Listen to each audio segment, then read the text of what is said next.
What's different about our bread? Two main things when you buy a loaf of bread alone bread. First of all, it's made with organic grain, much of which is both grown and milled in this area. The bread that we're baking out of our carbon neutral bakery in Boyceville uses flour from Small Valley Milling in Pennsylvania and farmer ground flour in New York. And two, we bake with methods of long, slow fermentation. So most of the breads that you purchase from Bread Alone have fermented overnight before we bake them.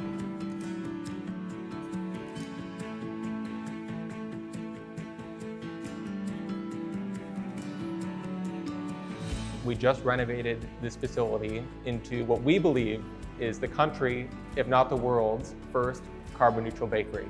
We run this operation without using any fossil fuels or emitting any carbon emissions into the atmosphere. First of all, we electrified all of the appliances and all the equipment that's in the building. So typically for a bakery, the heat that you use to bake your bread comes from a propane or a natural gas burner using fossil fuels. With this facility, we've got two oven systems. The ones behind me is the wood-fired brick oven. We get our heat from scrap wood. And then next to me, we have our electric hoist ovens, which run off of electricity. So that was step one, electrifying everything in the building. Step two is producing from renewable sources all of the electricity that these appliances consume. So on the property, right above me on the roof, and in the field behind the bakery, we've got over 350 kilowatts of solar power that net will meet all the needs of the building.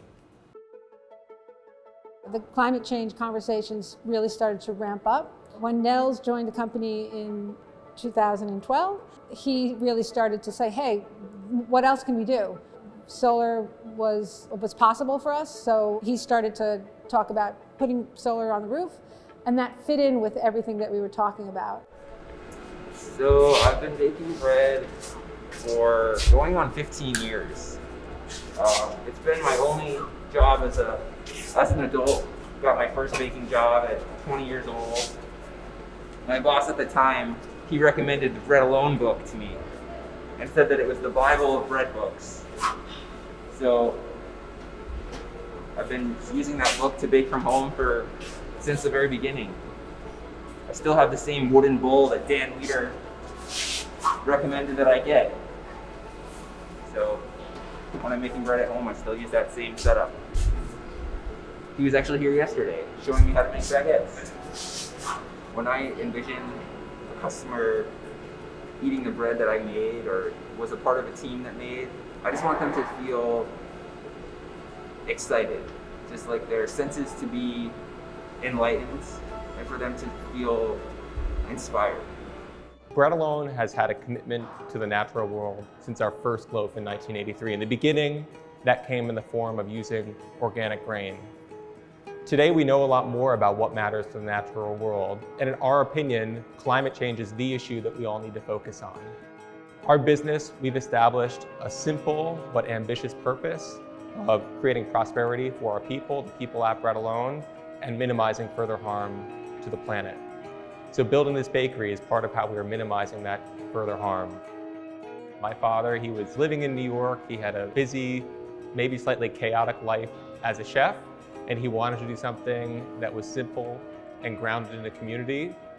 So he had the vision of baking bread for a small community and started baking bread on the hearth of a wood-fired brick oven in Boyceville, New York. It's wonderful if you have the moral prerogative, if you believe that this is the right thing to do in the world, and we do. We believe that this is what customers want to support, especially the younger customers out in the world. And I hope folks will see through the success of this project that it is worth the effort for your business and it's the right thing to do for the world. We fundamentally believe that the consequences of climate change are severe, especially for the least fortunate among us. And writ large across the economy, we need to do the things that we've done here at Bread Alone. We need to electrify our lifestyles and then produce from renewable resources all the electricity that those lifestyles require.